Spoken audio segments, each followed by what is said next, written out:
Hey, F you. Excuse me? ZZY, it's the Fuzzy Mike with Kevin Klein. The Fuzzy Mike Podcast.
You're not funny and nobody likes you.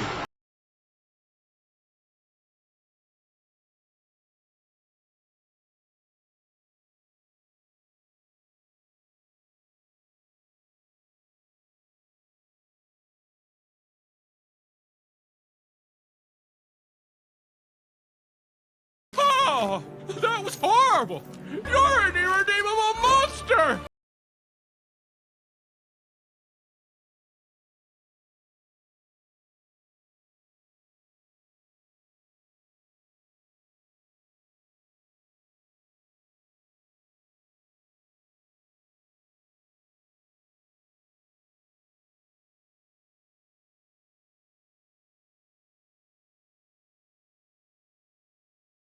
Hey, boy, you look mighty cute in them jeans.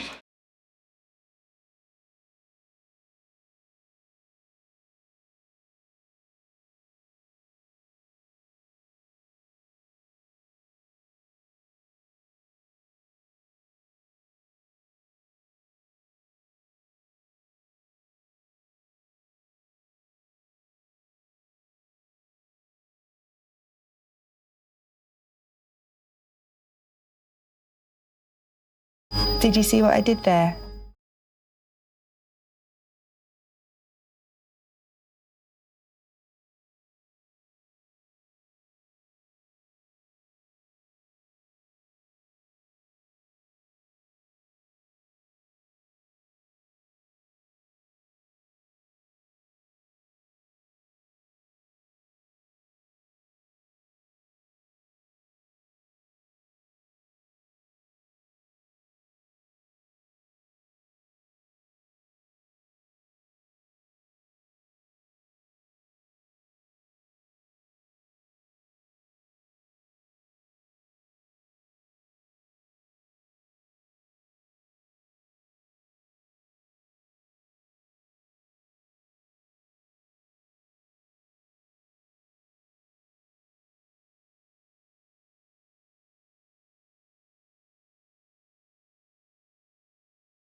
Blonde. I got no blonde. I've been nothing but gray for years. I'm silverhead. That was a complete joke. I mean, look at my beard, man. It's like I'll be Santa Claus pretty soon, you know. But Yeah. I mean, think about it though. You know, I was just talking about how I hate the phrase "oh, it's been a minute" to talk about an extended period of time, but it really hasn't been that long since you and I talked. I mean, we've known each other since 1992, but we talked about 3 or 4 months ago. You know?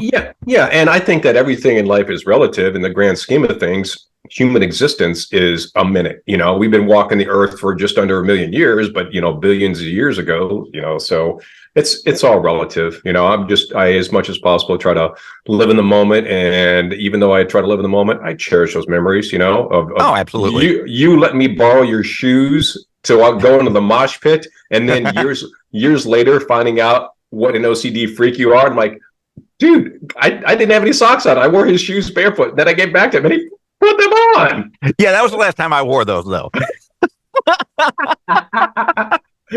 So, you know what? I mean, I've known you since 92. We've known each other since then. You were the first person to hire me as a full-time person in radio. You not only did that once, you did it twice. Which I don't understand your mindset on that. And then you became my agent along with Tim, my radio partner for 25 years. And so I know all that about you. But when I decided to ask you to be on this podcast and I started looking you up, dude, I had no idea the amount of success that you've had and the amount of different avenues you've used your love of music to take you. Yeah, I've been pretty fortunate that my whole career has been reverse engineering the process. And I tell my Berklee students, I've been teaching music marketing at Berklee College of Music in Boston for almost 10 years now. And I constantly am talking to them about reverse engineer the process. Like whatever you want to get accomplished, look and see how it's done and reverse engineer how somebody else has done it. And so I'm always telling them to reverse engineer the process of thinking like a fan. And so I've always, utilized how I want to be entertained and what I want out of the music/tech experience as a means to help creatives to make it happen with whatever vehicle it is. In the early days, it was promoting rock and roll shows. And I was rock and roll. I can't believe I just said that. In the early days, it was rock shows that I was, in bands and managing, and then, FM radio, and eventually, Yahoo Music. And now I've been doing a lot of stuff in the VR space. And every step of the way, it's all about, how do I protect these creatives' art? How do I help to grow their fan base? And how do I help them to monetize their craft better? And honestly, I work hard and I do good things, and good things happen. Well, you've always worked hard since I've known you. And let me ask you this. So you're talking about taking it from a fan aspect.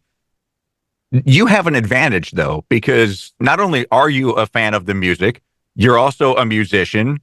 And that has to give you, I guess, a leg up on your competition. Well, it does and it doesn't. And it's much like when you're driving down the road, Kevin, and because you spent your career in radio, when the commercials come on, you're turning it up. And just like my wife, Trish, is probably like, why do we got to listen to commercials? Why do you care about these promos? Or if you've ever been a waiter and you try to have a great dining experience, it's difficult to not overanalyze things and pick things apart. So it's a blessing and a curse at the same time. But of course, I'm glad that I had that experience, because and it's no different than in radio. That first station we were at, KTOZ in Springfield, Missouri, we didn't have any budget. I'm doing everything, the engineering and like every single aspect of broadcasting I did, not just on the air and picking music. But because of that, as I grew into bigger markets and had more support, I was able to problem solve and run the businesses better, as opposed to some of our peers that, their dad owned a radio chain. So all of a sudden, years later, they're running the biggest stations in the world, but they didn't have the experience of, all the heavy lifting that I was able to do. And at the time, I thought it was a pain that I had to do all this stuff, but I was glad to get the experience and didn't realize the value of it until later on. Oh, definitely. I mean, if you want to learn how to succeed, start with zero and then figure out a way to make it happen. That when the pandemic hit and I was still working in Houston, the first thing that they cut was our promotion value, and we had to figure out a creative, because we were killing it on the streets, and that was the difference between our team and the competitor. But then we had to become very creative. How do you do it without money? And just the experience that you and I had, not only at KTOZ, Channel Z in Springfield, where we met, but also Thunder 94 in Nashville. I mean, that's invaluable when you look at it. Yeah, and if you're willing to do the hard work and put the hours in, then you can make it happen. We didn't have any kind of promotional marketing budget in Nashville, but what did we do? Every day you guys got off the air, we'd do some air checks, and then you'd hit the streets and like press the flesh and get to know the people. And it wasn't about a big billboard campaign or TV campaign. It was literally touching the fans one-on-one. And when I talked to Chester of Lincoln Park, that's what he told me. He's just like, John, we will spend all night long after a show. We shake hands with and this was back when they had already blown up. They're, not a brand new band. And it sounds like, geez, that's like unsurmountable. How would you ever do that? You know what you do? You pick up your right foot and you move it forward. Then you pick up your left foot and you move it forward. And eventually you walk down the path of your success. But you have to love what you do to be able to do that. You do. Yeah. You cannot call it in. When you're in the entertainment creative world, there is nothing more important than authenticity. And too often people try to replicate previous successes, and it comes across as not art. You remember CMJ, College Music Journal? Absolutely. So CMJ used to have these big conventions. When I was at Yahoo, I spoke at one in New York, and there's a room full of 500-600 independent record labels, managers, artists, and I'm corporate Yahoo dude, and CMJ is the epitome of cred. And I don't know what they expected out of there, but me, when I speak publicly, I'm always going to speak my mind. And I was talking about a band that I used to manage in the early days of my LA time. That when I first started working with them, that's what they did. They just wanted to go in the studio and replicate what was on the charts. And I'm like, that's not art. You've got to focus on a creative release. It's got to be like this cathartic thing that just happens. You can't force it. There's no 1 + 1 = 2 when it comes to art. And I struggled with that for a minute. And then the lead singer's grandmother died, and it just devastated him. And we canceled some shows. And when he came out of the other side of it, I'm like, Taka, I'm not saying to write a song that's got your grandmother's name in it or anything about someone died, but that loss and that experience that you just had, where's that fucking song, bro? What the hell? Yeah, that's real. It is, and he wrote a song, and to this day, it still was their biggest song. And I'm like, and if you're not doing that, and I told these folks at CMJ, it's difference between you go to work during the day, you're a 2D designer, and you're doing whatever the boss man says in Photoshop or Adobe Illustrator. But you go home at night, you get the pastels and the acrylics out, and you're actually creating something. One is art, one is contrived crap. And if you're going in the studio just trying to replicate other previous stuff, then you're the contrived crap. You're not doing art. Dude, I got a standing ovation from all these people that were just like, what's the idiot guy from Yahoo going to say? And I was just being real. Because people can relate to real. Yeah. But you said something about music right there, art in general. 1 + 1 doesn't equal 2. Okay. How does somebody like Taylor Swift become so massively huge when 1 + 1 doesn't equal 2, but she's still able to draw millions and millions of fans? I think that obviously she's an anomaly, and as much as she is incredibly popular, if you A/B her most successful songs to some of the biggest pop hits of the 80s and 90s, I still don't think there's a comparison. I'm not disparaging her. I'm just saying that whatever X factor that she has that isn't for me clearly has scaled, and it's about riding the wave. She is one of the most intelligent people I've ever met in my entire life. And in fact, when I was profiled in Billboard magazine about helping to break her back in the day, when they did a cover story, put her on the cover, and it was called Country 2.0. I remember talking to the editor about how I surfaced her art. And it wasn't because my buddies at Big Machine that were working me on the first single, which is the only thing we had. It's because my gut told me, like, there's something here, but more importantly, I backed it up with empirical data. So I put the first single into rotation in a handful of country stations. This is while I'm at Yahoo Music, and I've got a few hundred different editorial stations. There were genres, eras, or themes, but then I had millions of different customized stations, much like if you launched the Taylor Swift Pandora station or the Kevin Kline Pandora station. I had customized stations that I could also force content into and make sure, like, if you like country, I promise you're going to hear this song by Taylor Swift, because I know it's important that for you to hear it.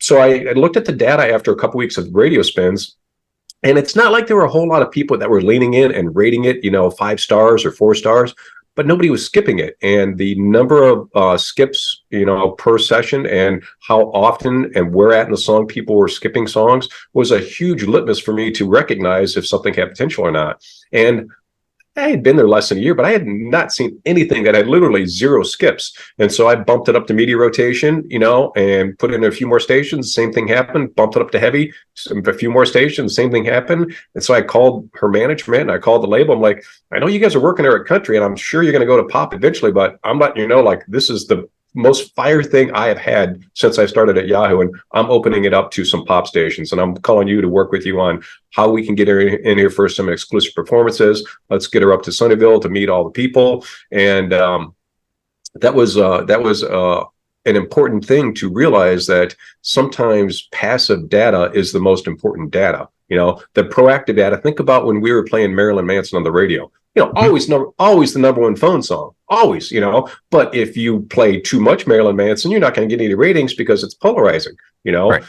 It's the passive ones, the collective soul, and the ones that, are like the bread and butter of, alternative rock back in the day, are the ones that are getting the ratings, not necessarily the ones that are the buzzy ones, or fuzzy ones, Fuzzy Mike, but certainly the ones that did it. And when I was being interviewed by Anthony Bruno at Billboard, I was talking to him about all these different data points and all these different ways I was myself programming Yahoo, but then, cascading the information off to the record industry, and also off to a lot of my FM peers, because I'm like, why are you people not playing Norah Jones? Have you not heard this?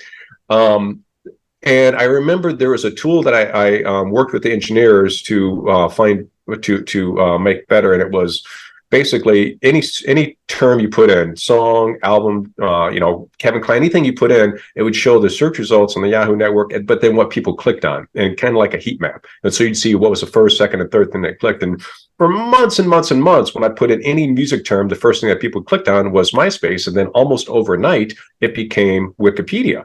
And Anthony's like, we're talking about Taylor Swift and Country 2.0. I'm like, Anthony, this is important because every single record label, artist, and manager I know is spending a ton of time on their MySpace and working that, but no one's doing anything on Wikipedia. And Wikipedia, like MySpace, is a self-publishing platform. There's hardly any artist pages on there. And he's like, holy cow, you got something here. He's like, you have time tomorrow to follow up on this? So he called me back the next day. We talked for another hour. He talked to the folks over at Wikipedia. At the time, there was like 15,000 artist pages, and they gave him some quotes. I gave him a quote, and the article that came out, which I think the title was "Music Fans Prefer MySpace or Prefer Wikipedia over MySpace." Dude, I've been blessed with a lot of press in my career. All the press I've ever gotten in my entire career doesn't even add up to the amount of pickup that got. And the industry like got a hold of me. And dude, I had my buddies that were running MySpace Music. I was not disparaging them. I was just able to take this access to data and help to accelerate something that was going to happen eventually anyway. Within 2 or 3 years, people are going to not do MySpace as much and start doing Wikipedia more because they realize like it's more effective. I just, helped to put the pedal down, and I had a whole lot of the music industry that was very grateful, contacting me, say thank you. I'm not doing anything on MySpace, and I just created my artist Wikipedia page. It still happens, dude. Like, once a week, I talk to an artist about like, there's this thing called Fiverr. You spend 50 or $100, you can go and make a Wikipedia page, and I'll tell you how to do it, and it'll stay up there.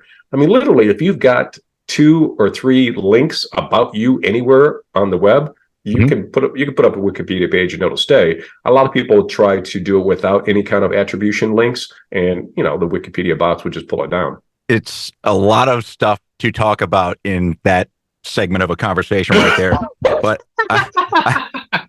Dude, I asked you about apples and you gave me this answer about oranges and bananas. No, it's perfect because you and I talk about this stuff like it's just common knowledge. Okay. Yeah. Let's talk about what year this was. Obviously, it's MySpace, so it's been a while. 2008. 2008. Okay. Yeah. When you say when I worked at Yahoo, can you tell everybody what you did at Yahoo? Sure. So I went to Yahoo in 2004, was there until 2012. Most of the entire music industry gave me crap about it. Literally, what are you doing going to an internet company, John? This is like doing college radio. But there wasn't a Spotify, there wasn't a YouTube to frame where streaming was going to take the media business. So I started off at Yahoo in charge of everything audio, radio and on demand. And then I got promoted to everything audio and video, and then eventually ran the entire music business unit as head of label relations and programming. So I worked with I had 2 teams. I had about 10 programmers that were industry experts in their specific field. So I had a person that was only doing country, a person only doing R&B, another person only doing jazz, and I utilized the whole entire staff. So these engineers who were never ever a programmer, I found out they love shoegaze. Guess what? If you're cool with it, you're in charge of the shoegaze station.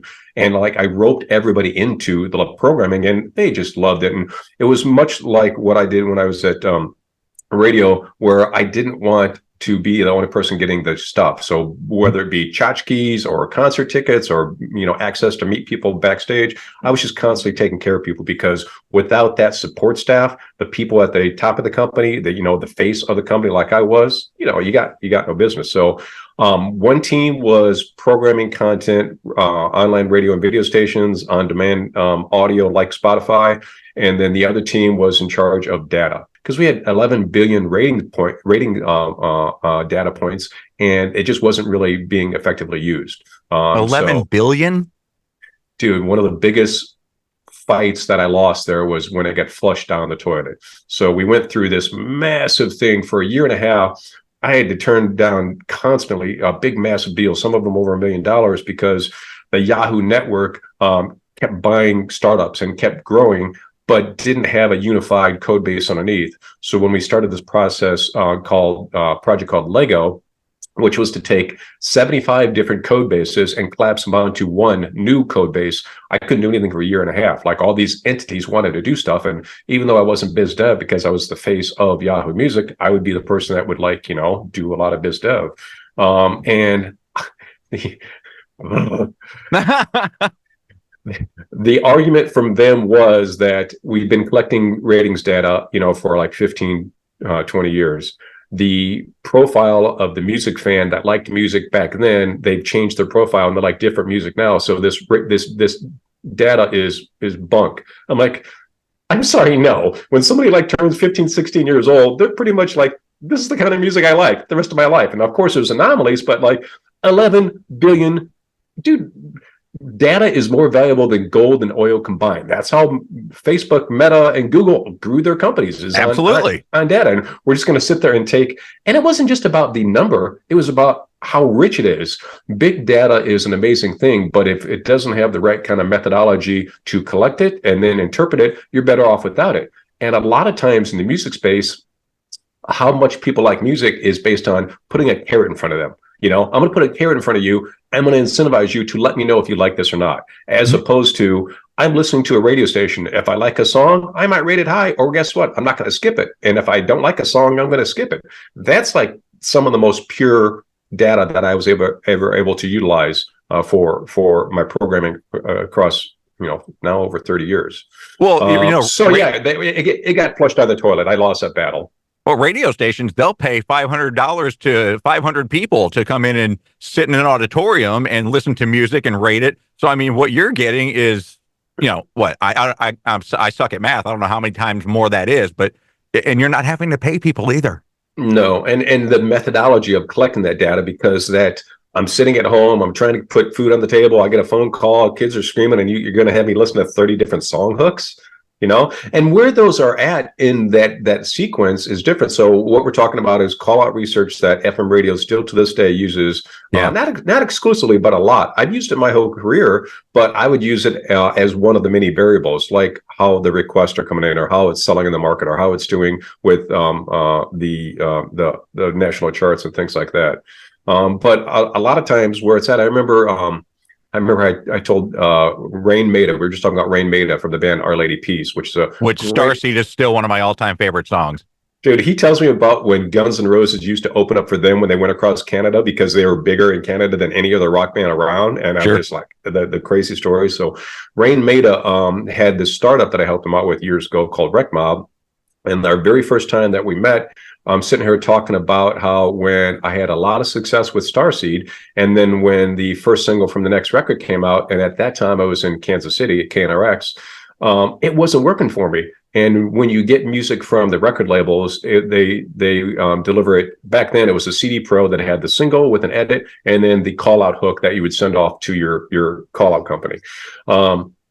And it was doing bad. So I called my call-out company. I'm like, where is this at in the sequence? So like, it's number 27 of 30 songs. I'm like, let's put it to position number 1. That way there's just a little bit less fatigue. So Kevin's at home. He's trying to put food on the table. Kids are screaming. How he feels about giving an authentic, accurate response on song number 1 is completely different than after 20, 30 minutes on the phone, and he's at song number 27. So it did help out the scores, but it wasn't doing near as well. And I in my gut knew this song was a hit. And so then I went and looked at the CD Pro, and I listened to the call-out hook, and it was just the wrong spot of the song. To me, the most engaging spot of the song was a different spot. And so I emailed the call-out company a different thing. First week, it came back through the roof. By week number 3, it was my number 1 call-out. So I called John Cohen, who was at Columbia Records at the time. I'm like, bro, I got good and bad news for you. Good news is the song isn't a stiff. Bad news is you got to resurface the whole panel, because this song is a hit. Yeah. And so they did. Columbia Records resurfaced the entire panel, meaning they sent out CD Pros to all the gatekeepers, all the radio stations with this other hook, and people switched it. And then it went from, dude, he told me, his jaw was dropped open. He's like, do you know that Donnie Einer was about to drop me? Do you realize that song, if it had not taken off, we were done. We were not going to be on Columbia Records anymore. And as you know, those contracts are, like 7 records. So if you get dropped, you're sitting on your hands. You can't do anything, even as an independent artist.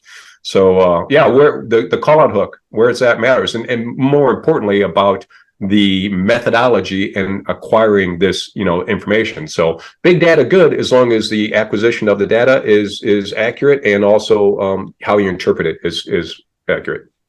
You said that bringing that song to Kansas City, it didn't start out very good. That immediately triggered something in my mind, because there are bands that are regional that don't, like, for instance, Styx and REO Speedwagon kill in the Midwest. Not much to do on either of the coasts. How does that happen? Well, unfortunately, a lot of that is because of poor programming. Those artists are a lot of people call flyover artists. So they are the meat and potatoes of the flyover states. Much like what Sammy Hagar is to Keishi in the Midwest. Right. Sammy's from California, but guess what? He's nowhere near as popular in California as he is in the Midwest. And I think a big part of it is because the East and the West Coast, a lot of the gatekeepers, be it on any medium, try so hard to be too cool for the room, ahead of the curve, carve out their own, like we're this thing, when at the core of it, it's just, you got to give the people what they want. Mm-hmm. Some of the biggest ratings I ever had is when we had Hootie and the Blowfish on the radio. And, at the same time, we're playing Nine Inch Nails and Nirvana and other stuff. But, I knew as a programmer, you have to ride that balance of being edgy and the cool kids, but you have to have stuff that people want to hear all the time. And people don't want to hear Marilyn Manson all the time. Have you ever been in a room with Darius Rucker and he's doing an acoustic version of Let Her Cry? Dude. Holy shit, dude. Oh, I have, and I was very fortunate to have dinner with him before he endeavored to do country. Doc McGee, the famous manager. Yeah. Doc was managing Darius at the time. I was at Yahoo. They came into my office, played me a few songs, and I just absolutely freaked out. Like at first, I'm like the same as everybody else, like Darius Rucker doing country. And I looked at him at dinner. I'm like, okay, dude, we're down here now. We're not upstairs in my office cranking the music. I'm going to let you know, you are going to be the first person of color on the country charts since Charlie Proud. And dude, he was just gobsmacked. He just thought, is this guy for real? And just like when I told Chester and various other people, it's just like, I don't use these kind of words very often. And it's, I've been pretty blessed with some great ears, and it's going to happen. It's just a matter of how fast. But you think about it, and when we interviewed Darius, we said pretty much the same thing, that he actually belonged on country radio. Yeah. And when you think about what country radio is and country music is, it's about storytelling. That's what Hootie and the Blowfish did with their music. They just told stories.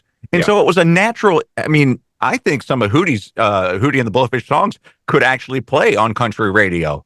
100%. 100%. Yeah. And it's not just about storytelling. It's about authentic storytelling. Like it's going to be hard pressed to find a more authentic dude than Darius, Right. Either on stage or just hanging out with him in a room. He is that person, as opposed to some artists who put on a front when they're being interviewed or when they are on stage. And I think that's one of the reasons why you see such a breakout year for Jelly Roll. It's not necessarily about his music. It's about him, the dude, everything that is Jelly Roll. That is, and that's why when people talk about AI music is going to be at the top of the charts and AI music, I'm like, people don't care about that Rihanna song. They care about Rihanna and all that is her personality. It's not just about the master, it's about everything that is that X factor that you can't put your finger on. But when it's there, it. So who are some of the most authentic musicians you've ever met? And you have met a shit ton of musicians. Look at the back wall there. That's gold and platinum records that, I was going to say this earlier when we were talking about all the stuff that you did at Yahoo and in radio, but you're a fucking kingmaker, man. You know what? I've had a very, very fortunate career, and I've been blessed to stay grounded the whole time, and no matter where. Now, you are very humble. You always have been.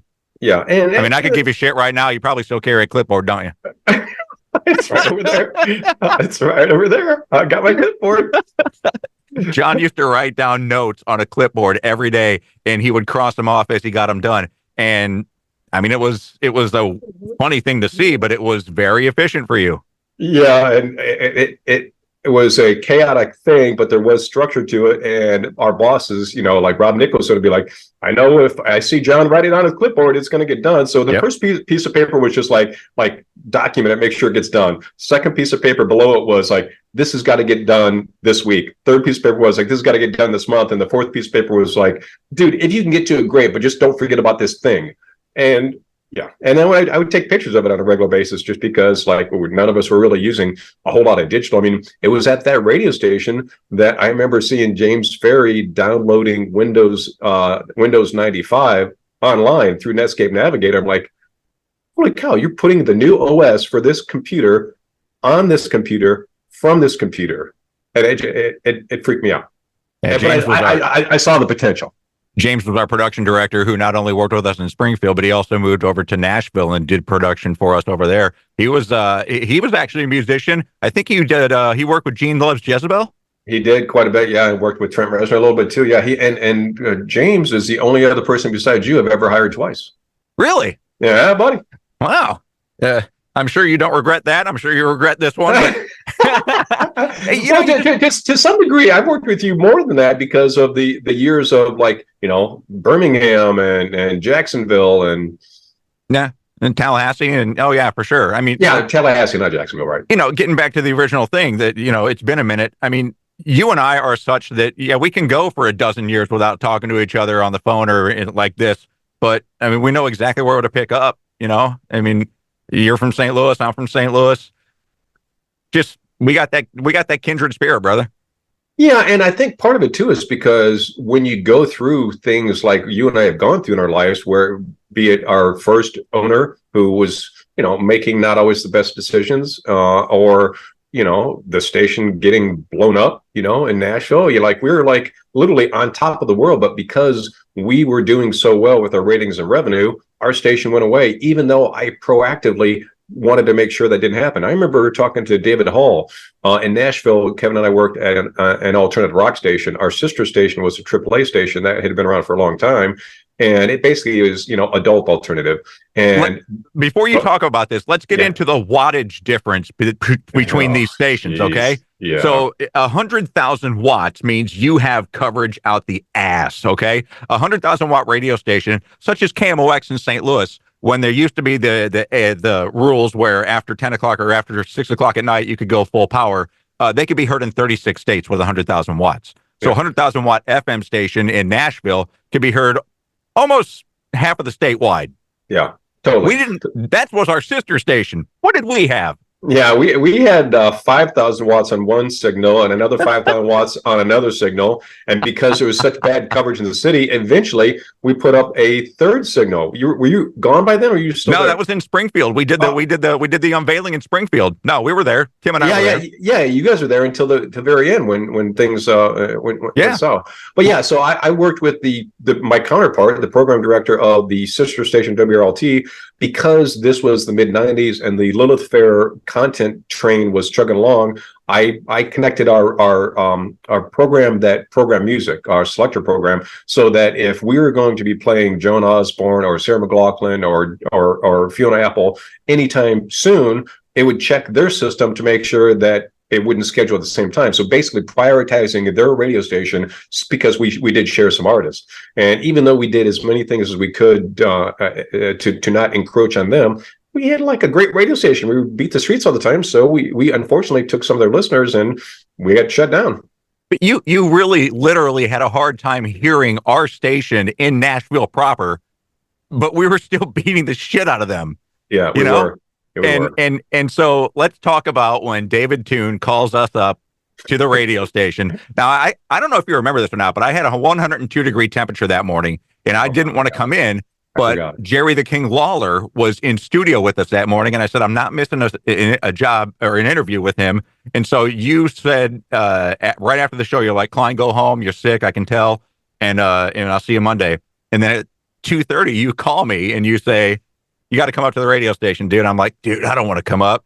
And you're like, no, dude, you've got to come up. We have a very important meeting. So I get in the car and I come up, and at 3:05, I hear Randy Alexander, our afternoon drive jock, who has since passed away, but he was responsible for me getting my crack at morning radio. He said, so if you'd like to call up and say, fuck management, here's our number. And I'm like, oh, shit, what's going on? And so David Toon takes us out. He's our acting general manager, and he takes us out onto the 23rd floor observation deck of a 24-story building. All right. So our studio was on the 23rd floor, and it opened up to the observation deck. Now, about a year prior to this, somebody actually did jump to their death, right? Yeah. And he opens up this meeting by saying, I don't want anyone to jump, but in 45 minutes, you don't have a job. You don't start a meeting like that. No, and this poor girl died. Yeah. And it traumatized a ton of people because, like, they saw it. They saw it. Some people had body parts land on them. So we had 45 minutes to go talk to our listeners and tell them that we were going dark. And you being the operations manager, I didn't really understand why we got turned off. Was it really because we had taken such a chunk of their audience 100%. In the same building? 100%. And guess what? After we went away, their ratings never bounced back. Right. So, So why wouldn't it have been more beneficial to move our staff onto that radio signal? It was about the staff as much as it was the product, you know. It was at a time that alternative rock was at its peak, you know. It was, you know, the biggest genre for broadcasting for a good 4 or 5 years during the same time that we were there. And so, yeah, I don't even think that was ever considered. You had hired me for 6 p.m. to 10 p.m. in music director, and on a Thursday evening while I'm on the air, you call and say, hey, do you want to do mornings tomorrow? Randy, who had cerebral palsy, you said Randy's having an episode and he's not going to be able to make it in. And I'm like, well, mornings is what I always wanted to do. And you said if there was ever an opportunity that I would slide in. And you said, so do you want to do it by yourself? And I was like, fuck no, dude, I'm calling Tim right now. So did you think Tim Tuttle and I would actually become a morning show team for 25 years? I never thought that Tim would be successful on the radio based on trying him out by himself solo. And let's think about the background here. Kevin wanted to do mornings when I was working with him in Springfield, Missouri. Mm-hmm. The owner, and I supported it, but the owner didn't want that to happen. So I proactively helped Kevin to get a gig in Denver, called Brian Schock, sent him an email, and was like, this guy is gold. You need to hire him. So when I saw an opportunity to slot you into what I knew you always want to do and knew you'd be great at it, of course. But no, I mean, I loved Tim to death, but he wanted to be on the air, and I gave him, you know, a couple of shots like in the middle of the night, and you know, put together an air check in the studio, not on the air, and he just couldn't turn off the shuck and jive. Like, I'm like, bro, we're alternative rock. We don't do that. The only time we do that is when we're making fun of the other radio stations. Yeah. Well, so no, I honestly didn't have, outside of knowing your chemistry and the dynamic that could potentially do something, but I didn't have any confidence in Tim as a broadcaster. That chemistry was immediate. I mean, he was working promotions and then doing some part-time on-air stuff, but we were basically doing a morning show in the office. And yeah, I mean, there was no question that when you presented that opportunity that I wasn't going to give him a call. So I call him up at like 9 o'clock and I'm like, what are you doing tomorrow morning? He's like, sleeping. I'm like, bullshit, dude. Meet me up here at 4 a.m. Why? I said, because we got a shot to doing mornings tomorrow. Randy can't come in. And everybody in the building hated it other than you, because everybody knew that we were going to be the new morning show. Well, they didn't like the fact that their favorite guy, human, right, not just DJ, Randy, was potentially going to get displaced. But they of course, you can hear the magic. Even Randy said it. You know, like, he's like, dude, I knew it that first day. That first morning I heard, I'm like, I'm not getting back on the radio in the morning. It's theirs now. And so I tried to avoid Randy for the longest time because I didn't know how he was going to take it, you know? Yeah. And so, but you knew how he was going to take it, and you let it ride, man. You let me sweat it out. And so at the next staff meeting, I was trying to avoid him, and he comes over to me and he's like, got anything to say to me? And I'm like, oh shit, man. And because Randy was a professional comedian too. Yeah. And he's like, you got anything to say to me? And I'm like, oh shit, man. I'm like, dude, it's what I always wanted to do. I didn't know this was the way it was going to happen. He's like, I'm just fucking with you, dude. He goes, this is the greatest day of my life. When they called and said, you're not doing mornings anymore. He goes, I'm a night person. So me doing 6 to 10 with Little Round Dude, I can do 6 to 10 at night, then go over to the comedy club, get a set or two in. He goes, dude, you're a savior, man. Are you kidding me? And I mean, Randy was the greatest. He was so funny. He was so humble. Just that was a tragic passing when he passed away. It was. I'm really happy that I was able to spend time with him. He came out and stayed with my family in California, and we hung out quite a bit. And we stayed in touch over the years. Every time I was in Nashville, I'd go visit him. And, you know, Little Round Dude on the radio wouldn't have happened if it wasn't for you guys doing so well, because I had no intention of ever like trying out Randy and Little Round Dude when Randy's like on the radio in the morning. And I'm like, Little Round Dude had zero experience at all, but their chemistry and their personalities together, you know, I knew there was something there. You can't manufacture that chemistry. You really can't. You either have it or you don't. And, you know, Tim and I were very fortunate. I mean, I will say this, that I was very fortunate to be in the same building as him because, I knew we had something. When we got our 45-minute notice that the station was going dark, we did not have, well, number one, we didn't have the experience together to market ourselves as a team. We were only on the air for like 6 months together. And number two, there was a bit of a clash between Tim and I at the very beginning, and that mostly my fault. Because but that worked. That conflict on air worked. Yeah, it did. But I took that conflict off the air and brought it into the office too. We're young. I wanted to be a morning show host, and Tim wanted to be a morning show host. And so when you got two people wanting to be the A and nobody wants to be the B, there's going to be some butting heads. And so we ended up going our separate ways for about 8 or 9 months. And I called you because I was listening to some old tapes, and I'm like, you think Tim would entertain a phone call from me? And you're like, dude, fucking call him. And so I did. And I said, dude, what we did was magic. It was really good. And he's like, so what are you saying? I'm like, well, if I had an opportunity to get us back together, would you want to? And so it was you talking to Scott Pettibone. Yeah. And before that, I had to come up with something to sell you. So I called in a favor with my buddies that ran the Active Rock station in Memphis. You guys both met me there, and we did this like without the program director even knowing. You know, it was Dave Cash, Dave Clapper. Dave Clapper, yes. Dave Clapper, who hooked it up, who was the APD MD at the time. And we did this, clandestine, fake radio show in their studio, and then worked on, we did a photo shoot and got to the logo together. And I wish that I had the hours back for that demo that I made. The demo that I made for Pettibone that you guys did most of wasn't the heavy lift. The heavy lift was the Birmingham one, because I took all the content from your Tallahassee shows and put it into like a best of. And I actually listened to that demo recently. I'm like, no wonder you guys got hired in Birmingham. That was a great demo. But that was not easy, because you remember Pettibone running a clear channel station. He had no budget. And I'm like, dude, you don't have enough budget to hire one of these guys by themselves. How are you going to hire them both? And I'm like, how creative can we get here? And then he's like, what are you talking about? I'm like, well, I know you guys do trade, so let's take everything these two spend money on. And, what do we get you guys? Your rent, your cars, golfing, groceries, like every single, thing that you would spend cash on, got it in trade. So the pittance of salary that they were able to pay you, you never had to spend that money. You just put that in the bank. Yeah, so Tim, to move from Orlando to Tallahassee and take this job actually he was in Knoxville at the time, and I think he took a $10,000 to $12,000 salary hit. I took an $8,000 salary hit to move to Tallahassee and put this team back together. And you're right, they put us in government housing that was paid for through trade. We explain trade. So radio stations, if they're commercial stations, are making the money because they serve ads, and those ads are purchased by a company, and then that commercial is what funds the radio station. A lot of radio stations will trade commercial time in exchange for things like, I need to spiff, the radio station, so I'm going to give the radio station employees a whole bunch of coupons for this one restaurant in exchange for running some ads for the restaurant. It's basically, instead of getting cash, you're getting whatever the commercial entity has to offer. But there's nothing illegal about it. No. Yeah, but people hear that you're getting something from an advertiser, they automatically think payola, plugola, but that is for personal benefit. This was for the station benefit. Right. It's how we give away trips.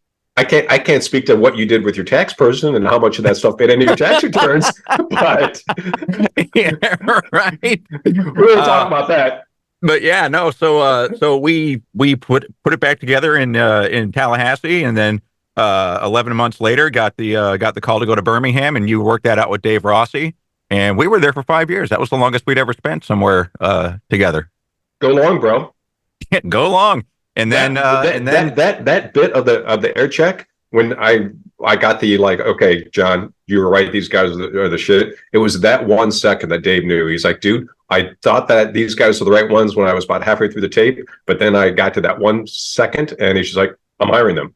And now I just got to deal with Lenac. And then I think back to like what the original one was of that. And I'm like, I hope Dave never hears like the original bit and then like the edited version that he heard for the hire. Yeah, we were a very different show in Tallahassee, but the go along bit that John's talking about is in Tallahassee, that's the home of Florida State University. And so on game weekends on Friday morning, we would have he wasn't an intern because he was paid, but he was like a stunt guy for us. And we'd have him take a football out and just go up to random people and say, go long, go long. And they would run out and he would throw the shittiest pass. And then he'd get in their face. Oh, dude, you dropped that fucking ball. We're going to lose this weekend, man. I'm Chris Winky's brother. So he almost got his ass beat one time. He almost got his ass beat by a construction worker. He had to literally run around the block. And that made the tape. That was the one. Yeah, and he's sitting there panicking. He's like, "Oh my god, this dude's chasing me. He's gonna beat my ass." Like, I'm just kidding, dude. I'm kidding. But in Tallahassee, the thing that was really the pinnacle of that experience was the hanging Chad, and like all the stuff is going on in Tallahassee. And I'm talking to you guys one day. I'm like, "Why the fuck aren't you guys down there in front of the cameras?" And you're like, "You guys are like, what are we gonna do?" I'm like, figure it out. You're creative people. Go, like, the whole world is watching your city right now. You guys are personalities. Go be personalities on TV. Yeah, this was the 2000 election, George Bush and Al Gore, and they had the recount. And so right there on the steps of the state capital of Florida, CNN was there. And so we took your advice and we made a sign on yellow cardboard paper with black lettering that said, Tuttle and Klein equals the truth. Stupid. And we had our producer go down there with it and stand right behind Shepard Smith on CNN. And Shepard Smith's producer, camera guy, when they went to commercial, came over and pushed our guy and said, "You will get out of my shot." Well, Pettibone blew a gasket the next day, our program director, and he called CNN and threatened a lawsuit and all this stuff. And so they actually had to apologize to us. That's so awesome. Great, man. It was great. And you guys are down there for a while. I know you aggregated like the exposure. Like, that was how many millions of people saw your stuff that week? Oh, well, it was a whole month. Yeah, it was a whole month. Yeah. Yeah, we milked that thing for a whole month. I mean, I don't know what the actual numbers were, but I mean, we were on CNN every day. Yeah. Yeah, it was great. So, but yeah, then we went to Birmingham, and then Tim and I spent 16 years in Houston, Texas together until I retired in February 2021. You mentioned Rain Maida. You mentioned Chester from Lincoln Park. He passed away. How big of a loss is that to the music industry? You know, it's a massive loss. The bigger issue is that it continues to happen and there aren't enough things being done about it. I work with a philanthropic called Music Cares quite a bit, and there's a lot of great charities that do things, but there's just a overarching issue with mental health and chemical dependencies in our society, and it's not just specific to the music space. You know, you and I both know what Big Pharma has done to our society, and the death grip that Oxycontin has and fentanyl has in our society. And you know, it's not there's no easy solution, but there's not enough things being done about it because of the almighty dollar and the billions of dollars are being made on it. So yeah, massive hit on the industry. But just much like, you know, the 3 or 4 short years that we had Jimi Hendrix, we just focus on the time that we had him. Sure. Well, and the great music that he was able to put out. When you knew him, did you know that he was struggling? I for sure did. I mean, when they first came to, and this is when I was rock editor at Hits magazine, the whole band came in.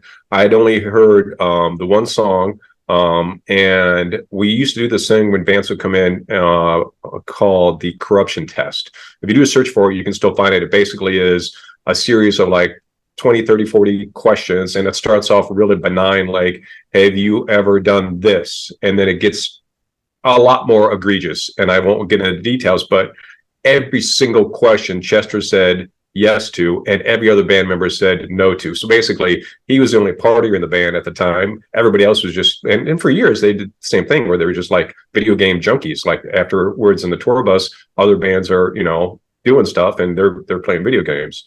I got really pissed off one time a couple years later when I was at the Roxy, and my buddy Nick ran the Roxy, and I was very fortunate that whenever he wasn't using, at the Roxy, there was like the main floor area, and on the opposite side of the stage, there's a VIP section with a bunch of booths.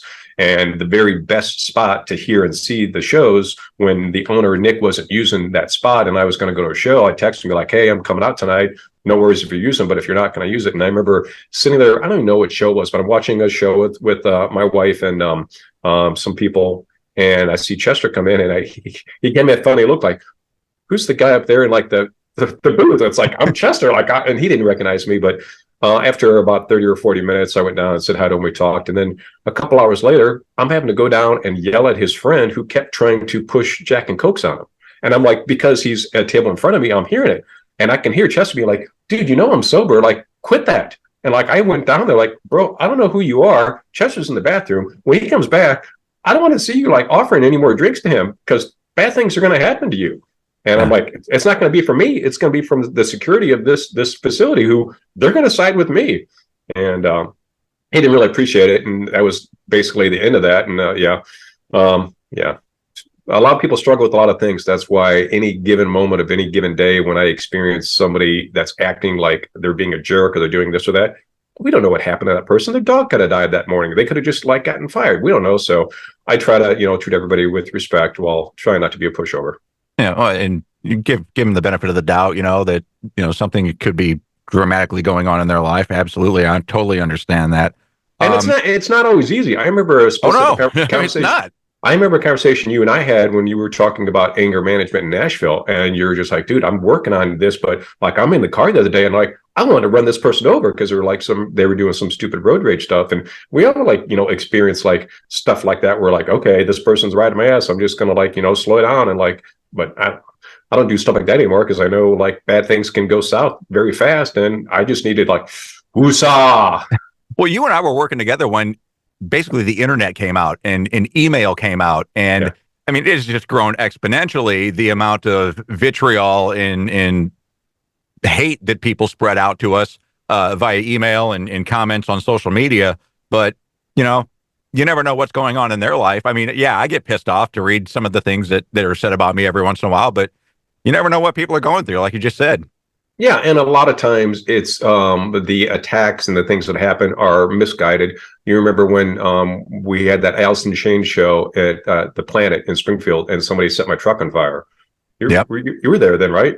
I was not there, but I remember the incident. Yeah. Yeah, and so it was just a matter of Allison Chains played like 4 or 5 songs, and Lane was messed up, and then they didn't do any more songs, and there were 3 arson fires that night. My truck was parked at the radio station. I was on the air, and I was talking to Tracy, my now wife, then girlfriend, and somebody knocked on the front door. And this was like a little building out in the middle of nowhere, and it's weird for anybody to be knocking on the front door.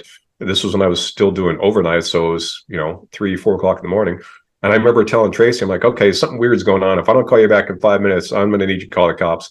And I go out to the front, and I see this person that was illuminated by the light above them say, your truck is on fire. I'm like, what? And they backed away, and they said, your truck is on fire. And then I go around to the other side of the building, and here's my pickup truck, just like 20 feet tall flames. And I, of course, call 911, and I go out there, and I see there is a 1-gallon gas can that is on the edge of the parking lot, and you can see still, the line of gasoline that was there. And this fire marshal, if it wasn't for Jeff Burton proactively driving around to all the different gas stations and getting the actual surveillance footage from them, the fire marshal would have just never given the time of day. He thought it was just a coincidence there were 3 arson fires on the same night in Springfield, Missouri.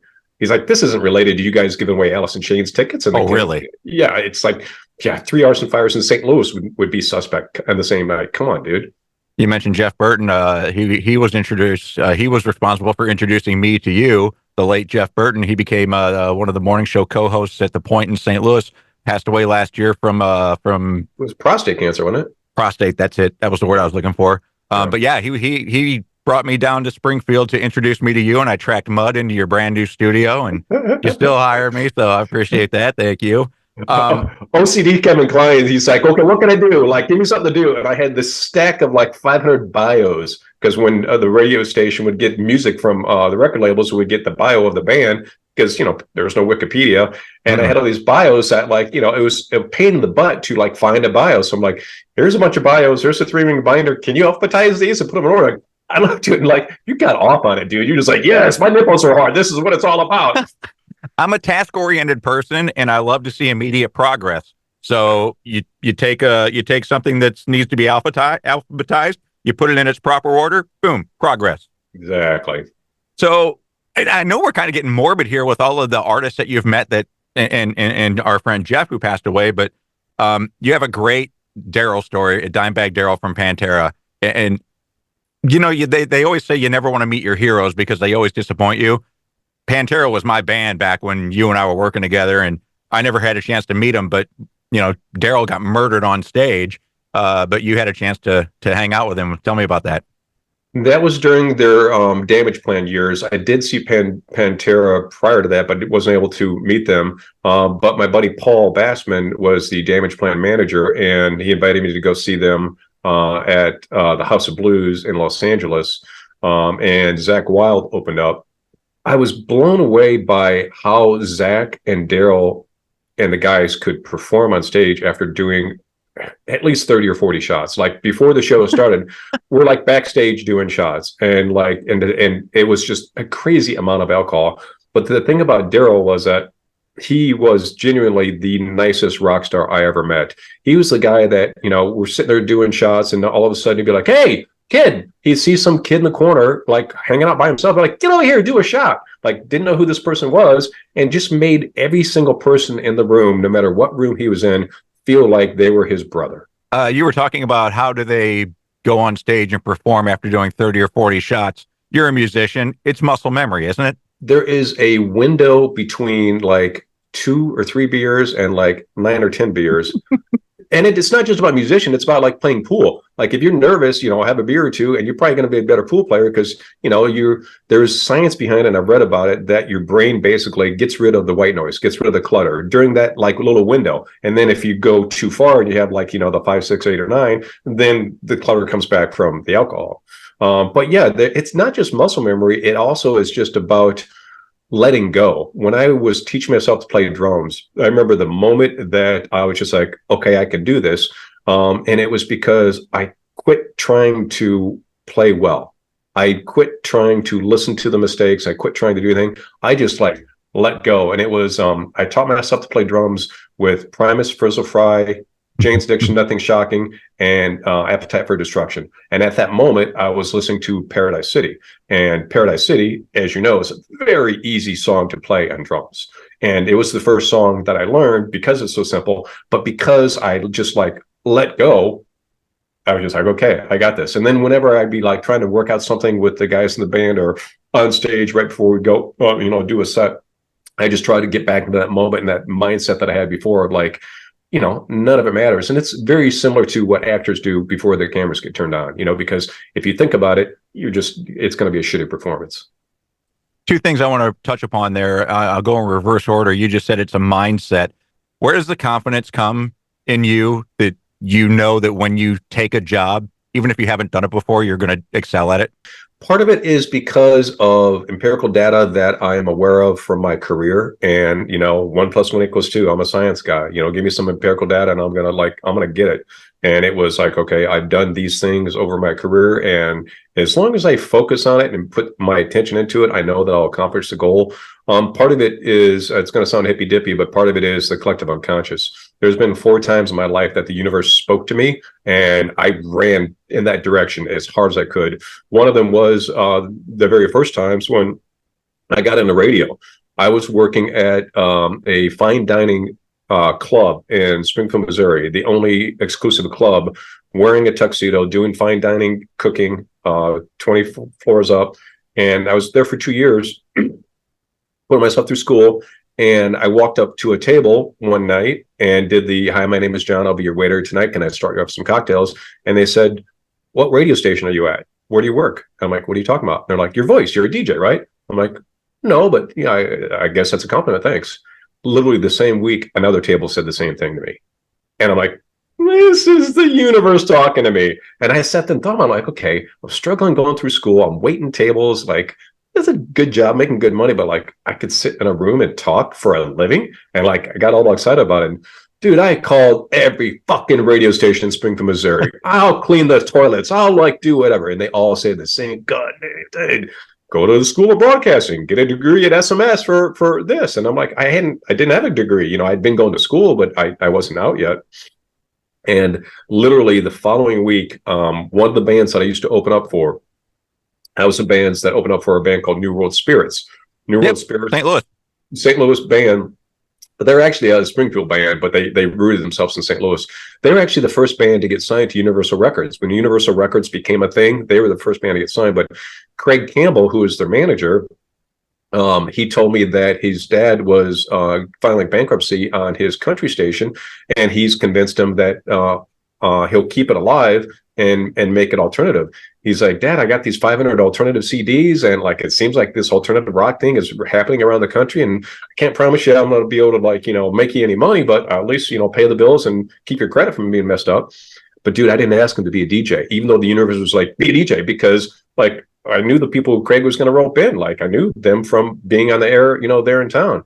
And so I'm like, Craig, who's selling for you? He's like, what are you talking about? I'm like, why don't you let me sell for you, bro? You don't got to pay me. I'll just work on commission. I know the Mad Platter and all the music stores. I know Nathan P. Murphy and the Regency and all the places that are going to advertise. So I'll just let me make a commission. And I did that for, I don't know, about 4 or 5 weeks or so. And at the time, we were signing off from 3 a.m. to 6 a.m. And it just used to burn me up. I'm like, you know, like, Craig, give me a shot. Like, we don't need to sign off the air. Why would we? Like, third shift is a thing in Springfield, Missouri. Yeah. And he just like, dude, you got no experience. You got a great voice, but like, you got no experience. And one night, I kept telling him that the person that was doing the 10 p.m. to 3 a.m. shift played Technotronic Pump Up the Jams every night at 2:15. It's like, she does not. That's not an alternative song. I'm like, I tell you what, bro. She plays tonight at 2:15. You give me a shot tomorrow night. Guess what came on the radio at 2:15? No way. Yeah, buddy. And that's how the Planet started? Yeah, the Planet literally went from a country station to I wasn't there when it signed on, but there were a bunch of the DJs who put in you probably remember it, but there was a Monty Python snippet that was a sweeper that we had that was like, and now for something completely different, Z105 The Planet. So it was like country, that sweeper, and then the entire debut Stone Roses album. Oh, wow. And by the time that record got done playing, Craig's like, dude, the parking lot was full. There's 300 kids in there freaking the fuck out that there's alternative radio in Springfield, Missouri. Nice.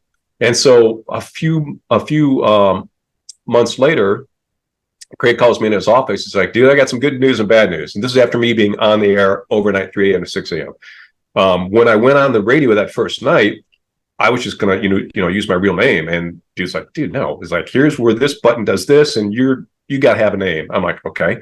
He's like, you're the most sarcastic, crass person I know. Why don't you just go by Dick in the Dark? And I'm like, all right. So I crack the mic at 3:10. I'm like, hey, it's Dick hanging with you till 6 a.m. A couple hours later, hey, it's Dick in your face till 6 a.m. And my sarcastic sexual personality and humor came across. Didn't know who Howard Stern was. Never heard of Shock Jock or anything. But Craig, when he pulled me in his office, he's like, good news and bad news is the bad news is that every single person here, including the program director, Joe Kinder, wants to fire you because you're getting all the buzz. The whole town is talking about you, the overnight DJ. I'm like, okay. And the good news is the good news is you're not going to get fired. I'm going to move you up to the 10 o'clock shift. And I'm thinking I'm giving you MD stripes. Go talk to Joe Kinder and see what he thinks about that. Nice. So yeah, without even trying to be shock jock, that's what I became, and got the attention of management, who was like, "Why are we burying you in the overnight?" So yeah, that's awesome. I never knew that story. Yeah, trick or treat, motherfucker. Dick in the Dark. That's awesome. Yeah, I eventually started using my real. I tried a few different names, and then eventually started using my real name in Nashville because I was at a live broadcast. And somebody kept using my real name because they knew me. And then I just got tired of throttling back and forth. So I just eventually just started using my real name, and then caught hell about it because, I sometimes mumble or don't slow down when I talk. And these people are calling me both in Nashville and in Kansas City, where I was at afterwards, like, why is your honor name John Lennon? Like, that was a Beatle, bro. You're doing like Limp Bizkit here. What the hell? Don't call you. I'm like, it's John Lennox. I'll try harder. Force people to be compared to, though, you know? Oh, yeah. It's all good. And then you were talking about how there's a difference between going from 2 beers to 8 or 9 beers. You almost killed me drinking. Do you remember? I don't remember this, but I'm looking forward to hearing where this is going. It was on a Tuesday evening, the week I was supposed to get married. Yeah. The bachelor party over at Big River Brewing. I remember Big River. I remember Big River. I don't remember this. You don't remember this? It was you, Tuttle, James Ferry, and me. And you're like, hey, we're just going to go out and have a couple of drinks tonight to celebrate your wedding on Saturday that's coming up. I know you're going to do the morning show tomorrow, and then you leave right after the morning show to go to Springfield and get married. Now it's coming back to me. You carried me down the stairs to my apartment. Yeah. I think, if I'm not mistaken, I think I had 6 pints of beer. We ended up doing 3 or 4 tequila shots and about 4 or 5 Jägermeister shots. I did not get out of bed until Thursday morning. And Trish still married me, and she still calls you friend. And you were supposed to be on the air the next day, and you called. You called Steve Drum at like 10 o'clock at night, and you're like, "Hey, Tim and Kevin aren't going to be able to come in tomorrow morning." Yeah. I actually don't remember the night, but I remember for weeks and weeks and weeks the hangover story and how Trish was pissed because you were out of sorts, bro. Dude, I was throwing up all over the place at home. I can't believe that she took care of me and still married me here we are 29 years later. Well, it's a good thing that hangover was then as opposed to now, because now we're in our 50s. A hangover like that will literally almost kill us, bro. Dude, I should have died from alcohol poisoning that night. I don't know how we didn't. Yeah. I mean, seriously, I don't know how. It's because we were pros, and I was forcing everybody to drink water in between. 2 beers, a water, 2 beers on a water, and you're always going to be better the next day. Yeah, well, maybe I missed a couple of those waters because, man, I was not good the next day. Holy crap. We had a blast. Go ahead. Her grandmother was so pissed off at me. She's like, can he sit up? And she's like, I'll see. And I could. And she's like, then throw his ass in the car, put the window down, and stick his head out if he throws up. That's awesome. Yeah, right. We had great times at Big River. We helped to launch them, and I remember we worked with their head brewmeister quite a bit. Yeah, Hans, to do stuff. And remember what we did when KDF had their big event? Refresh my memory. So WKDF was the historic, legendary rock station in Nashville. Mm-hmm. They flipped formats while we were there to alternative, and we're basically playing the same as us. We had worked with our sister station we mentioned earlier, Lightning 100, to put on these events down on the river in the Cumberland, downtown Nashville, and we'd put a stage on the barge, and then everybody would, yeah. And so we knew that they had this big event coming up, and they're our number one competitor. And right in front of the venue, basically you walk, for 2 or 3 blocks with the line to get in was 2 or 3 blocks down 2nd Avenue. And then you made a left right in front of the brewery to go down to the riverfront. And I had my buddy Mark at Polygram Records make me a whole bunch of Tonic koozies. So we were playing the band Tonic at the time. Mm-hmm. And so it had their logo on one side and our logo on the other side. And we set up at the microbrewery, and we offered these guys like, hey, there's this thing coming up. It's KDF. We want to do a free live broadcast for you, but we need this, and this to happen to give you all this stuff for free. And we set up our PA, and we broadcasted our radio station. So while people waited in line for literally hours to get into this thing, they heard our radio station. They turned the corner and went inside the venue, and we handed out these koozies. So they were walking into the venue with our logo. And then because the stage was on the water, and because the water is a public causeway, we had bigger signage than them. So we had a pontoon boat that we made a logo that was like 20 by 40 feet, and we put out on scaffoldings, and the whole time the bands are playing and the DJs are on stage, we're literally right behind the stage going back and forth on this pontoon boat on the Cumberland River. and they've got like Bud Light and like banner stuff, but that like little tiny KDF logo, and like we had this big massive logo. And I remember somebody told me during the day of the event, it was a Reprise Records person, like, dude, you got to get out here. Kid Red, who was a program director of the radio station, like, he's going to literally kill you. It's like, what is fucking Lenac? I want to rip his head off and shut down his back. This is my fucking show. And Cowboy Mouth, it was one of the many bands that mentioned our radio station by name on the microphone through the PA at their show. How funny! And then, I'll take a picture of this and send it to you. But then FMQB, which was an industry trade magazine at the time, Friday Morning Quarterback.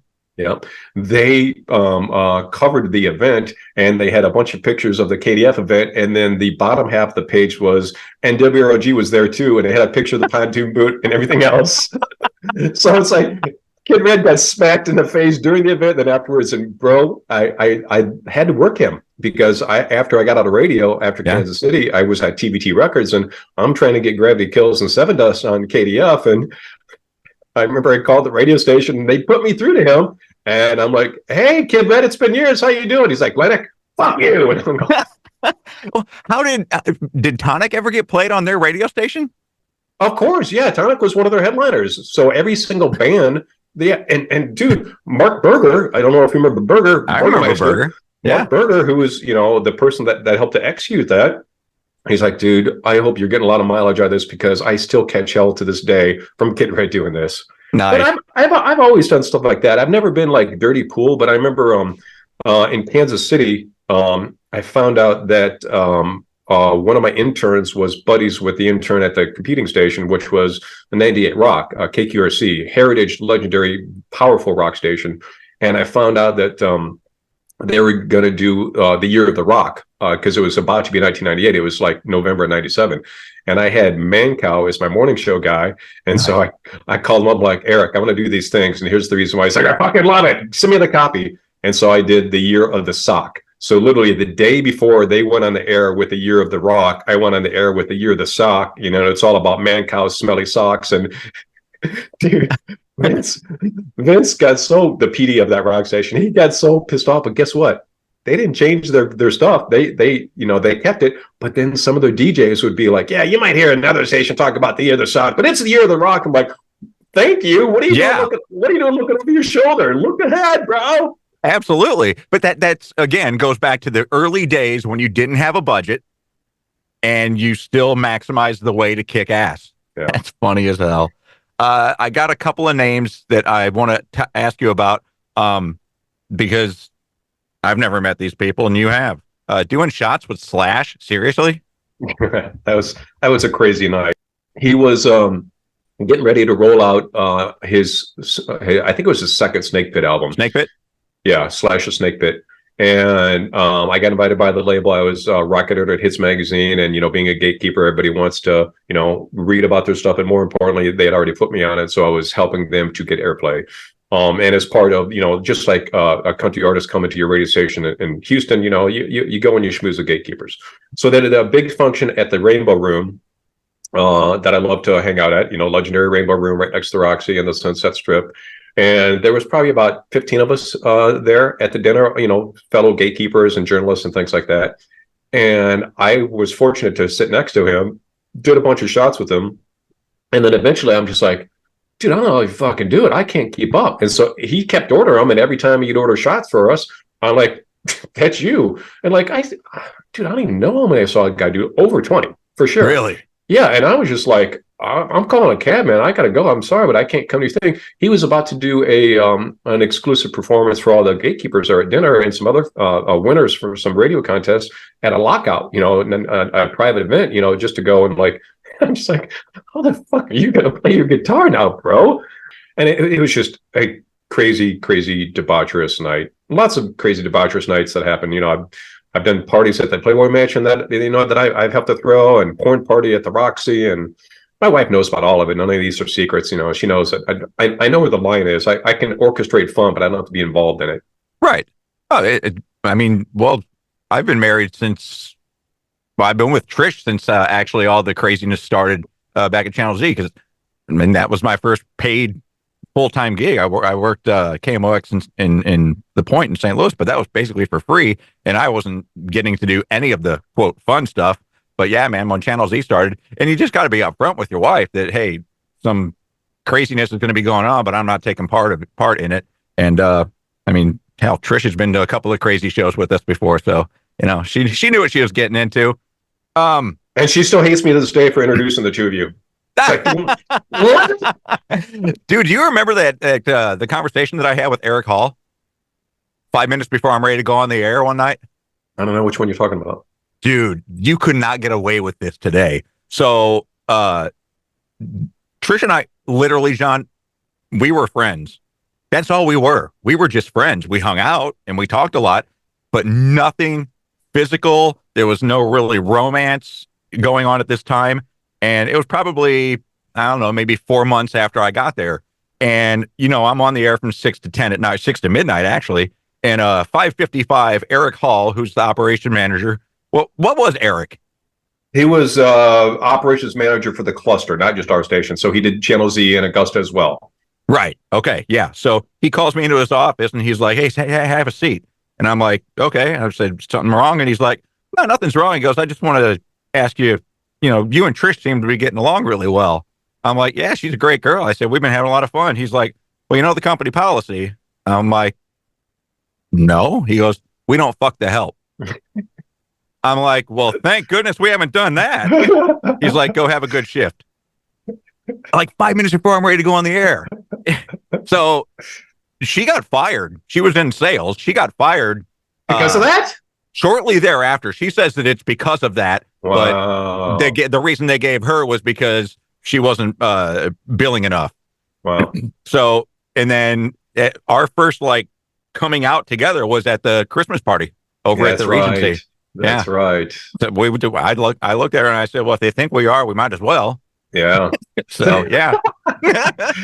That's awesome, brother. So you were talking about the gatekeeper, and the gatekeeper is, does this song get played on the radio? Does this song get played on Yahoo? As a longtime gatekeeper that you are, who is a band that you thought would be bigger than they were? Hometown Hero is one of the biggest ones. Hometown Hero, you know, AWOL Nation. Uh-huh. So lead singer Aaron, years ago, was in this band called AWOL Hometown Hero. My buddy Steve Stewart was managing them along with Brian Klein. Steve was the first Sunderville Pilots manager. And when I got that record, I just absolutely freaked out because it was like the same feeling I got when I first heard Nirvana. And I still listen to that album on a regular basis. Wow. What happened was that they're a pretty hard rocking band, but they had a ballad on the album. And fucking Kevin Weatherly wanted to play the ballad, which was scheduled to be single number 3. And they were going to have 2 rockers first. Kevin Weatherly was the program director at K-Rock, KROQ in Los Angeles, a seminal and legendary alternative station. And I say that I have got nothing but respect for Kevin. He's a buddy of mine. Sure. We talk, you know, he's a good guy. But unfortunately, when you're in smaller stations, not in Los Angeles, you get K-Rock and Kevin thrown at you all the time. You know, like I'm programming stations in the Midwest, and constantly people are like, you know, telling me, you got to play a 4th ska song because Kevin Weatherly's playing. I'm like, I'm in Kansas City. I'm playing 2 ska songs. That's all I'm going to play. Sorry, you're going to have to wait your turn. Kevin decided that he didn't want to wait for 3rd single, and like, I'm going to play the ballad. So he put the ballad on the radio. The record label switched and made the first single be the ballad as opposed to the rockers. And, you know, they got action. They got on the chart, but, you know, it didn't go anywhere as opposed to Linkin Park when I was helping Warner Brothers with them. And I remember talking to the staff, and they're like, we're not sending any CD pros out to any of the pop guys. If they ask about any interviews, no. So like the pop PDs, the pop gatekeepers, when One Step Closer was at the top of the charts, are trying to get the music from the record label, and the record label wouldn't even send them the edit. And they're like, get it from the rock guy down the hallway. You know, Ryan Seacrest, in charge of like 200 stations at the time from his Countdown show, wants to interview the band.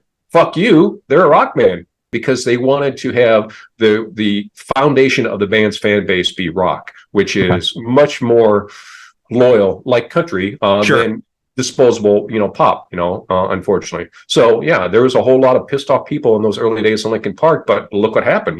They stayed true to the strategy and didn't get messed up like it did for Hometown Hero. And going back to the very early part of this conversation, you were talking about how at 11 years of age, you're pretty well set on what music you're going to listen to. Why do you think classic rock has survived this long and only getting stronger, really? I mean, it's because of that. Rock is loyal, and people early in their life, they know what they like.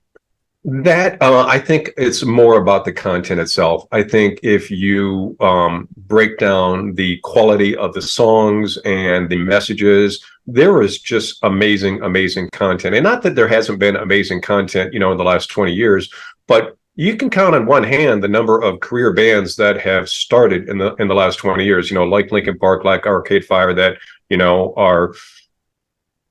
There's just there have the number of huge, massive rock stars that came out of the 60s and 70s is just, it's not even statistically comparable compared to what's happened in the last 20 years.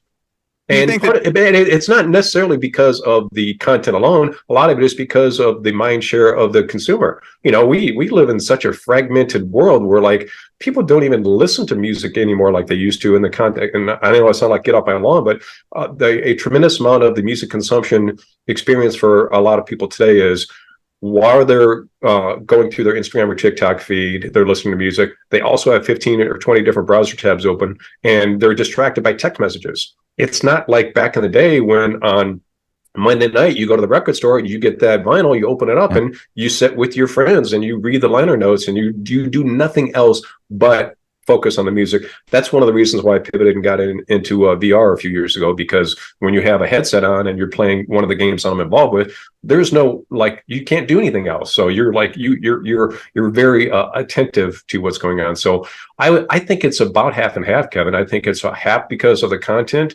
and where it was back then, a half because of that was, before our marketplace got so fragmented with so many different options. I want to talk about the VR that you're doing because it's incredible, but I also want to ask you, we talked about Hometown Hero being a band that you thought would be bigger than they were. Who's a band that got huge that you thought, they don't have a chance?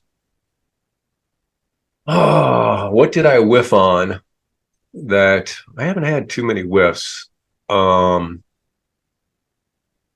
a good question, Kevin. What did I whiff on and I didn't think it was going to happen, and then it turned me around? Avril Lavigne. Really?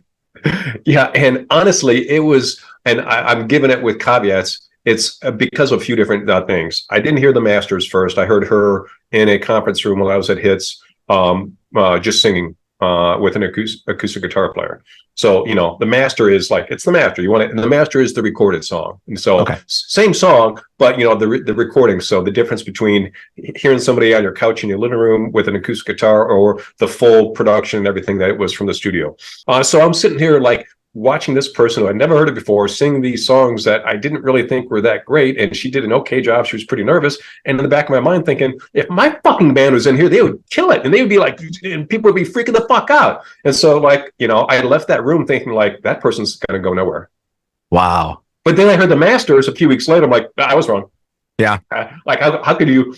And I'm pretty blessed to have the ears I have, but like, when you hear a massively hit song, like how can you not, and sometimes it gets me in trouble. I remember when Stained, It's Been a While was playing in my car when I heard that for the first time, and the Geffen Records person is just thinking that I'm over yanking because I'm telling them how massive it's going to be, and it's going to be a number one song, and this and that. And the following Monday, I wrote all this stuff in my column and talked about how, this summer it's going to be the song you're going to hear when you stop. And my boss like, I can't let you print that. I'm like, why? Because you have no idea. I'm like, I promise you this is going to happen. And it got nasty. There was a whole bunch of back and forth. And finally, I had to do the same thing with the Linkin Park first time I wrote about them. Well, where I said they're going to sell 5 million copies, and nobody had heard the full album.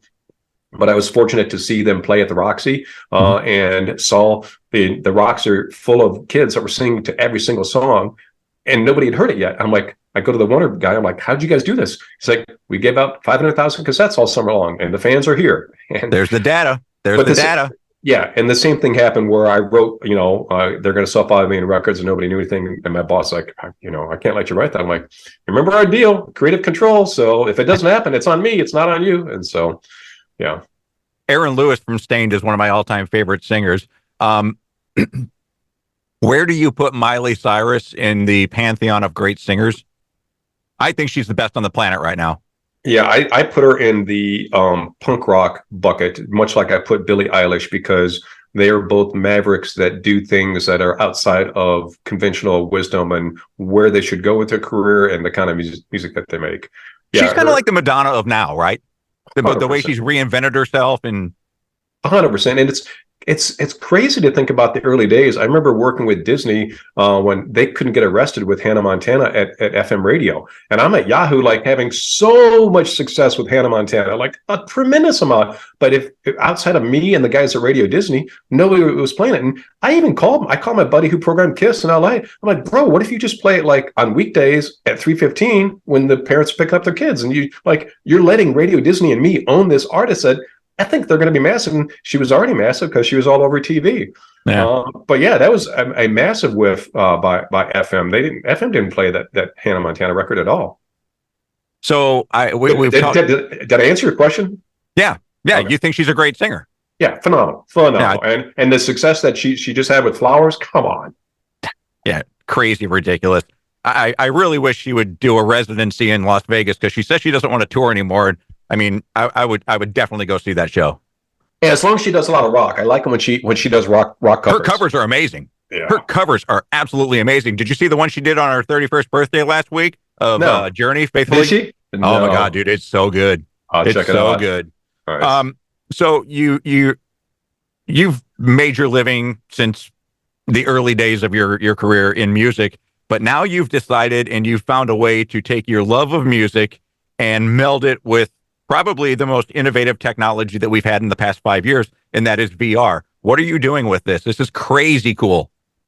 So it goes back to the universe. So the universe put me in contact with this guy who owns the company because of that band. So I mentioned Taka, that band that I managed back in the day. They were called Bomb Child.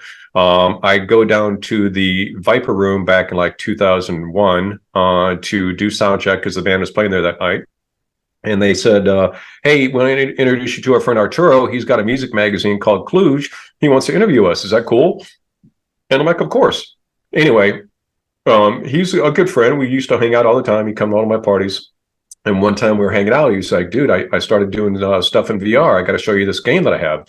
So went over to his house and it was the very early days of it was over 5 years ago. It was a game called Synth Riders. And very much rooted in 80s synth culture. And I put this headset on, and it's kind of like playing Rock Band or Guitar Hero, where there's notes that are coming at you, but it's in 3D. So it's not just, tapping. It's you using these orbs to hit the notes. And it basically forces you to dance. So even if you don't want to dance, it forces you to dance because you got to avoid obstacles and stuff. And I was just blown away by this. And one of the main reasons is because of what I mentioned earlier on the attentive listening, because with the headset on, you're not distracted by all these different things. And so I gave him some advice on things that I think could be improved upon with the game itself, and then some advice on licensing music because, in order to have the music, you got to license it. Right. And so I kind of tangentially helped out for a couple of years. And then one day he's like, okay, it's time. We're ready for some head content because it was more independent artists and not like big, massive bands. So we worked out a deal for me to get on retainer and help to license music. And I'm like, what do you want? He's like, I want Muse and I want Lindsey Sterling. So, of course, I know their management companies. And within a couple months, both Muse and Lindsey Sterling were in the game. And since then, we've got in Bruno Mars and The Offspring and Gorillaz. The Gorillaz is probably the biggest feather in the cap so far, not just because it's kind of full sphere for me, bro. I started doing radio in the same month that debut Blur record came out. So I was involved with helping to bring Blur, which is Damon of Gorillaz, first band to the marketplace. I've got the Gorillaz plaque because I helped to launch them while I was at Hits Magazine. And then fast forward years later, and I licensed the music for this VR experience. So it's not full circle, it's full sphere because of the 3D nature of it. And when I at the time I wasn't just licensing music, I was also helping out with a lot of the marketing, and it was a bonkers crazy day, the day that we released this music pack. And when I finally got a chance to catch my breath, put the headset on and play the game, dude, I just was crying so hard. I was just so happy. I was just like, my career and the things I've done, and like bringing like music into the like this 3D environment and this immersive thing, and people weren't distracted. I just like, it was a transcendental experience for me. Where can people get the game? In any of the major platforms. So Oculus, Steam, Pico. What's it called? What's the game called? Synth Riders. Synth Rider. Yeah. Synth Riders. Yeah. Yeah. You sent me a copy of it, and it's really damn cool. It really is. We pushed our most recent push. We were part of the Quest 3 rollout. So we partnered with Meta, and we were part of their launch, and it has new functionality for mixed reality. So leveraging all the new technology they have in the Quest 3, and we changed our game to have this really easy to record mixed reality experience. Awesome, man. Yeah. Where's the limit? There's no limit, is there? There's not. I'm getting involved with a bunch of stuff in the AR world as well. VR is limited because of the number of devices. It's your third or fourth device. Everyone has a phone, so that's everyone's first or second device. So the marriage of immersive experiences in real life married to an AR experience on your phone, and the two of them can be scaled out globally. So if the person that you want to share the experience with isn't in the room for the physical immersive part, they can still have a great time. That's what I'm really focused on now. Wow. It's like way over my head like that, it just is, but it's super cool. I also want to get the story about Limp Bizkit with you. Okay, so I'm pretty new to my PD gig at KNRX in Kansas City. Limp Bizkit has one song on the radio, and the album just came out, and we played the single, but I also went deep and put in the cover of George Michael's Faith, because you hear that, you're like, oh my God, this is magic. And we were playing it and instantly took off. Instantly became number one phones, instantly, started calling out the call out research we mentioned earlier, and sales started spiking up. And so, it became, one of my biggest songs. Interscope Records and their management company at the firm were not happy with this. And there were a bunch of phone calls and a bunch of emails where we basically had knockdown, drag out, like, John, that's not the single. We don't play that. Like, focus on the single. I'm like, I'm playing the single in power rotation. Like, you're not going to get any more spins out of me. The spins from this other song are not going to affect it. But the band's not a cover band, I'm like, you shouldn't have put the song on the album then. But the band's a hard rocking band, and this is like, more metal. I'm like, here's the deal. You guys are on the chart, struggling. You sold 200,000 copies of the album. At the time, struggling. Like, that was by no means a success. I'm like, this song is a fucking smash. And for you to keep it out of it's going to happen eventually. Make it be the next single, and it'll happen faster. No, the next single is this other thing. You're going to play that, right? I'm like, yes, I will play single number 2, but I'm going to keep playing Faith. And it got nasty, dude. And these are with like longtime, people like Lynn McDonald I had worked with, since 91, 92. Yeah. The guys at the firm. I remember Pete Katzis was managing Material Issue, and I booked Material Issue for a Planet show back in the day. I go way back with these guys. And it all went away a few weeks later when Limp Bizkit played MTV's New Year's Eve Ball. They played the single, and they also played Faith.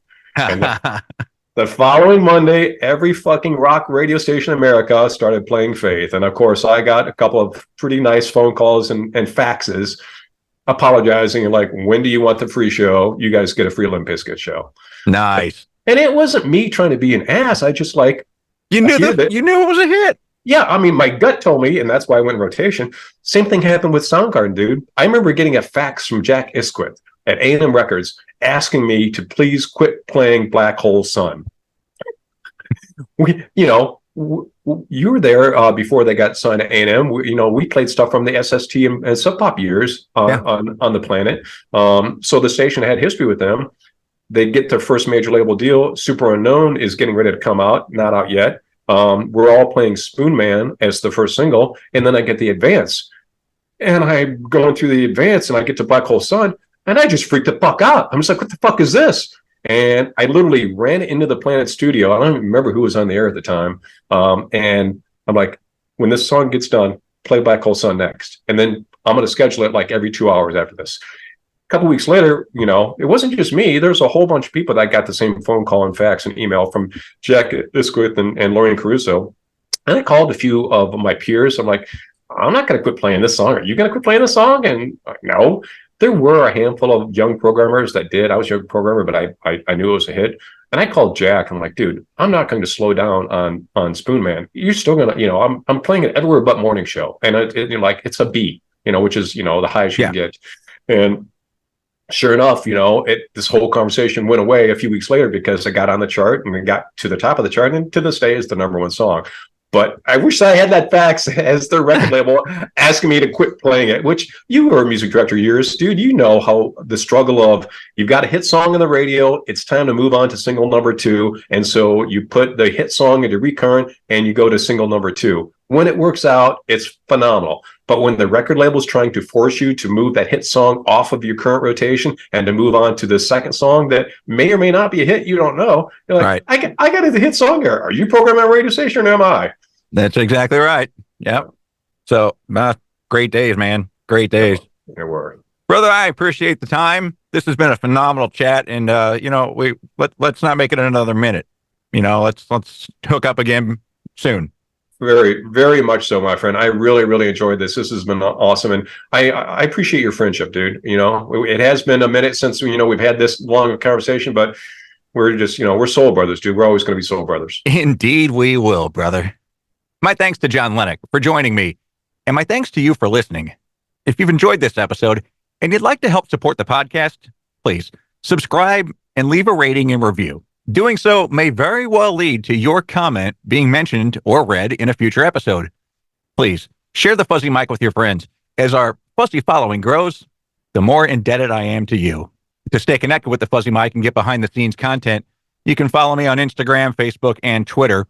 For the video version, please subscribe to the Fuzzy Mic YouTube channel. The Fuzzy Mic is hosted and produced by Kevin Klein. Production elements by Zach Sheesh at the Radio Farm. Social media director is Trish Klein. Join us next Tuesday for a new episode of the Fuzzy Mic, where we're going to meet a guest who's been blessed by Pope John Paul II and twice in the presence of His Holiness, the 14th Dalai Lama. But then he found himself on the wrong end of the law and a corresponding 10-month stint in a federal penitentiary. Now, as a licensed therapist, he's using his experiences to help others better themselves.